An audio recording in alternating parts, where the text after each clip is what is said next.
Welcome, today I'm showing how to switch on or off screen touches into screen recorder in your XIAOMI Redmi Tab. First of all, open your settings, then scroll down here and find additional settings option. Here find screen recorder option, and here we got on the bottom we got show touch gestures and show button taps.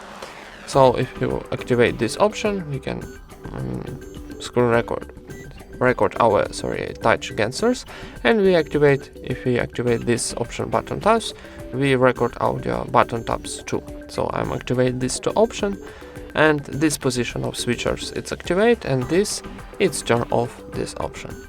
And that's it. Thank you for watching, leave thumbs up and subscribe to our channel.